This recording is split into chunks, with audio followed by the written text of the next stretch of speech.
All right, this is Blair Erickson, the director of Banshee Chapter. So, I gotta ask, what was the inspiration? Well, you know what, we're gonna do that in the Q&A. You wanna set up the film a little bit for us quickly? Sure. Yeah, so this film, we were kind of, I don't know, I was reading a lot about the MK Ultra project, which is one, you know, it's one of those things in America, actually, most people don't know about it. I'm surprised more people in Canada seem to know about it.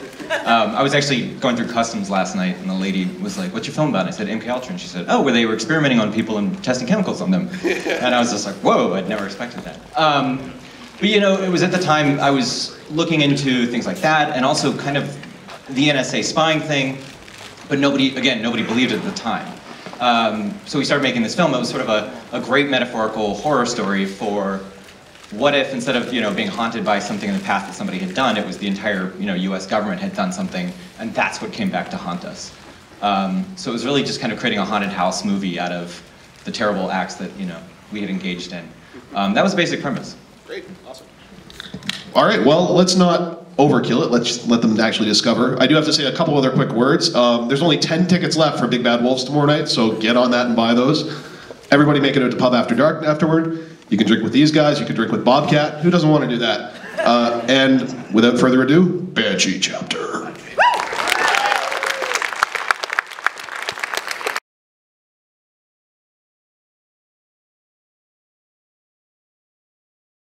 Everyone give it up for Blair Erickson.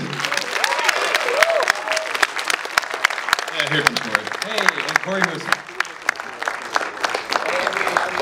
Yay, Corey.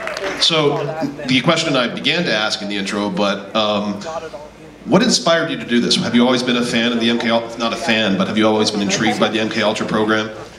Yeah, I was just fascinated that, you know, you read about it and it sounds like a lunatic conspiracy theory, but it was completely true. And it was, you know, well documented, and then no one faced legal consequences. The entire thing was swept under the rug, the deaths, everything was just quietly ignored. And I thought that was kind of like fascinating as an idea, and I kind of wanted to explore like what you could do with that. Like, where would that go? Where could that lead? Very cool. And Corey and Blair, how did this project come together? Who came up with the initial seed of the idea? Did you approach him? Have you been working together for a long time? Blair came up with the idea. He's very, very smart. Blair and I actually went to college together at Carnegie Mellon University. We graduated a while ago. And I run a production company, actually, with Zachary Quinto. Anybody? Hear that, Lisa? So, yeah, no, Blair's script came to us. It was actually a short film first that we kind of did in college a while ago. And it came back around, and we just kind of ran with it. Great, awesome. And something that I noticed the first time I saw this, because I saw the link. I was probably one of the first people at the festival to watch it. The shooting style you chose. So there's a bunch of what you'd call found footage mixed in there, and like fake archival stuff. But then when it gets to the actual story elements, it's very handheld, run and gun. What made you choose to do that? So that it would match better with the found footage, or how did? Yeah, I mean, you want found footage because it's so immersive, and it's so, you know, I mean, I don't know how many of you are here for Willow Creek. It's great, like, you know, that immersion, and you get that nice, scary immersion, but I also knew I had to jump around so much, there was no way I could use that found footage thing for the whole thing, so I thought, let's just use it for stuff that happened in the past, and nothing in the present, but you don't want there to be this jarring disconnect between the shooting styles, so you wanted something that was more immersive for the regular style, so we kind of shot it a little bit kind of like, you know, The Shield or something like that, where it feels very like it's happening right now, and there's lots of long takes, and you don't feel like the camera is ever doing this sort of epic Vista movie thing. It's always like, we don't know what's going to happen next. And I'm sure this goes without saying, Ted Levine's character is very much based on Hunter S. Thompson. That's one of three. Oh, okay, he's based on. So, all right, now that everyone's seen the movie, I can spoil the ending. So, in the real MK Ultra program, there was a guy who was experimented on, who took one of their chemicals and unleashed it on the US population, and the chemical was called LSD, and the guy's name was Ken Kesey. And they wrote a book about it, and you know, this guy was actually, the reason we had acid was because of the CIA experiment. And I kind of thought, okay, that's a great start, but then, you know, Ken Kesey's not as well known, what would be a more fun character to explore as well? And so we looked at Hunter Thompson, we looked at Timothy Leary, so all these kind of interesting, exotic kind of guys pushing chemicals that were originally started by the CIA. So was it Ted Levine's idea to kind of speak in the vocal tones of Thompson, or what? No, that was kind of in the script. It was sort of like Very, very cool. Yeah. All right, I suppose before we open it up to the floor, I just wanted to ask, when it came to the casting process, did you already have people in mind, or was it something where you did an extensive was Ted Levine always going to be that guy? We made a list of who would be the right choice for that role, and he was the top of that list, and we sent him the script, and he was like, oh, this is cool, I'll work on this. So yeah, that was how we got Ted. Very cool. And a question for you, Corey. When it came time to actually put the film together, did the financing come together quickly, or was it a long process getting it to the screen? Actually, it's kind of interesting, because I do this a lot, and it can take like 3 years sometimes for the financing to come into place and get everything kind of together. But on this particular film, it actually came together pretty quickly. Like from the time I came on to the time we started shooting, it was probably 6 months. And you'd have been working on it for, on and off for a while before that. But yeah, this wasn't a typical one. It was actually, this was made for very, very little money. And what we wanted to do, what we try and do with our company is we try and give you a theatrical experience. We try and make a film that costs nothing look like it might have cost a lot. We actually shot this movie in real 3D. With 2 Red Epic cameras. You did not see it that way, but that's how we shot it, and we did it for a minimal budget, so... That's awesome. I'm awesome. And before I move to the audience, just out of curiosity, how much research did you end up doing going into this project? I would say, it was a lot of research. Probably there was, probably like 5 or 6 books I read through, then I started going through a lot of the archival stuff. There was a lot of footage, and then some of the stuff in the movie that you see in the archival footage is recreations of real photographs and things from the real experiments. The woman chained to the bed and stuff like that.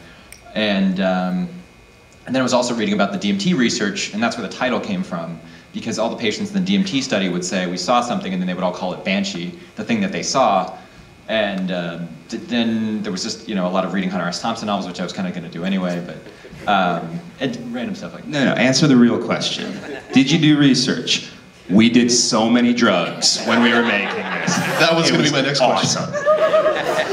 So, did you actually, or not, you don't have to answer that because you might incriminate yourself, but did you actually attempt to take, maybe not DMT, but was there a spirit quest involved? DMT was actually the one drug I didn't do. No, I think it was like, I think if you've done hallucinogens, you kind of know, you've always had that, everybody enjoys hallucinogens up until you have that night where shit starts to get really creepy. And you don't know what to do. So it was like, okay, let's recreate that experience, but we'll, kind of fictionalize what happens in it. But DMT was sort of the bridge too far. I was kind of like, all right, that one I would hold my back. And the last question before I go to you, the Lovecraft influence and the idea of whatever it is breaking in from the other side, was that strictly like Lovecraftian, otherworldly, dimensional demons? Or, okay, so it wasn't something you created yourself, it was kind of actually from beyond-ish. From beyond, it was exactly, you're making kind of a story that's from beyond. It's, stuff from another dimension's reaching out, and so I thought, why would we not just acknowledge that in the film? Because that's exactly what the story is.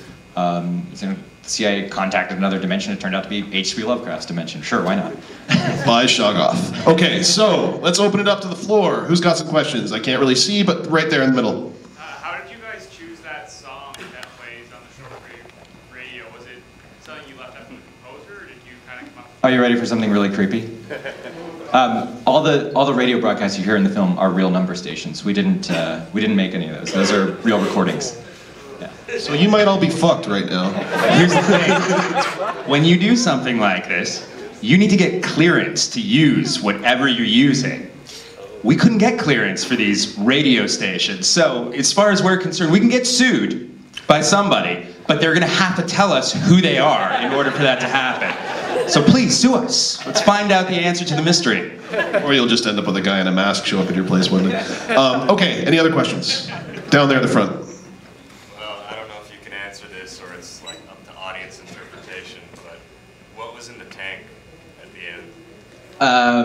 All right, this is one I'll spoil. That's patient 14. That's patient 14. Yeah. The rest of the movie, there's a lot of stuff in the movie that we've intentionally not answered because it's one of those things where if you watch it, you can figure it out. But you know, a few other things we're like, we could go ahead and give those away. Yeah. Just, you know, don't leak that part online, whoever's videotaping. But do talk about it on Twitter, please. Oh, definitely. Okay, next. At the back there, the guy who yelled my name. First off, I just want to thank you for making a film that's reminded me of every LSD trip I've had that's been over. My question is, the site that you had in the desert, the bunker, what was that site exactly? It seemed like a very interesting location. Like, you mean the actual location or in the film? The actual location. Yeah. So that was, so we had this really awesome location manager who was actually, we used a lot of the cast and crew from Breaking Bad, so they had a lot of connections, a lot of cool guys. And we were like, we need to do this crazy military bunker, and we have this much budget, what are we gonna do? And he actually found us a missile testing range. And we went out there, and that was where they were testing missiles and things like that, and we were like, who else uses this, you know, because it's open, but you know, only for weird uses. And they were like, Goldman Sachs, and you know, that was the people who were testing stuff out there. Didn't know they had missiles. That place was so secret. It was like, we shot in New Mexico is where the film was shot, and that place was like a secret US base. We had to get all sorts of special permission to be on there. And then, I'm Canadian, all right? They were like, you need to be a US citizen in order to get onto this base. And we were like, okay, well, our lead actress is kind of from the UK, so maybe make an exception this time around. So they made one for her, and then, you know, they let the Canadian on too. It's good. All right, who's next? Anybody? Yeah. Okay, over there. The ending. Why did they shock the patient? Why'd they shot the patient? Yeah, so that's also real. That's a procedure called depatterning, and that's what the MK Ultra program really did to people to keep them from talking. Is they would hook them up to electroshock, and they'd wipe their mind basically. What you see that doctor in credits is talking about is that procedure. It would give people amnesia for periods of 6 months to several years, and they would just basically blank them out so they couldn't talk about what had happened. Anyone else? They're there. In the police station, they had all these like anti-drug posters and stuff, and there was this consistent theme of drug abuse, with the idea of like friends going missing. So is there any personal connection, like, with the idea of the theme of drugs in the story? I think it was just playing a little bit with the idea that, you know, you have sort of, you know, you have that sort of authority figure talking about how the dangers of drugs are and things like that. But if you trace a lot of the interesting things that happened in the 20th century, it all traces back to the US government, which is weird because they're the ones who are supposed to be telling us that we're not supposed to be doing that. Very cool. In the middle, did I see a hand? Yeah. All right, right there. Can you comment on what your budget was? Very small. Everyone hates that question, man. Sorry. Very shrinking. Anyone else? Oh, over there. Yeah, soundtrack. I love the music you used. Oh. Can you talk about how you... Yeah, so the music was actually, it's a lot of original stuff. Our music supervisor, Michael Davenport, had just this like collection of really cool stuff that hadn't really been ever played before or anything. And we just went through it and dug through it, and we're looking for stuff that kind of had that 70s funk, but had a kind of a creepy style to it. And it turned out there's actually stuff out there like that. And there was probably a different soundtrack that originally had, which had probably a ton of like Cream and Rolling Stones and stuff on it, but we're a little budget. Anyone else? Can Casey knowingly receive drugs from the CIA? Yes, he was in Stanford, and basically he volunteered for this study, and it turned out to be the MK Ultra program, and they took him in and strapped him down and started pumping him full of chemicals, and that's how we got LSD, that's how we got the electric Kool-Aid acid test and all that stuff. You're learning a lot tonight, folks. It's an educational film, and this is really something for the kids. I see a hand in the middle there. The number station, where did you get it from? Was there a period of time that was recorded, or was it just how did you get it? They were recorded, I believe, somewhere in the late 90s. The recordings were done by a group called the Kana Project, I think it is. And you know, you just have to be in the right place, right time. And when we were actually originally shooting the short version of this, we were doing some test footage. We go out of the woods, and I know this is going to sound completely bullshit, but it's true. We're walking out of the woods, testing some footage, and we hear one of the number stations playing. And in the horror movie, you're like, oh, these people are idiots, why would they do that? But I'm like, we kind of have to, see where it's coming from. And so there was only one other person. We start, walking down to the woods. We go down there, and there are these two very strange men down there with a shortwave radio receiver. And I start telling them, like, hey, we're doing this project, and you guys are listening to Dumber Station. That what a crazy coincidence. And then, sure enough, got the story out of them. They were from the NSA. I was like, ugh. And then I took a photograph because I was like, no one will ever believe this. The short you made, is it available anywhere? Can people watch it? No, it was, well, there was one we did in college, which actually had Michael McMillan, who played James in the film. And then we did some test footage, just kind of testing out the cameras, seeing what we could do really quick, and, that sort of strange shooting style. Is it something you just don't want people to see, or what? The original short from college was just full of licensed music that you can never put out. Yeah. Understood. All right, anyone else? I think, how much time do we have? One more question. Okay. I'll ask it then. Oh, there's one back there. Okay. So, who was it? You, person. Yeah, you. I think so. I was curious how the ending fit in with the rest of the story. I wasn't sure how the editor actually got caught up in the whole thing, really. Can you address that at all, or is that just sort of... I mean, I can sort of talk about that.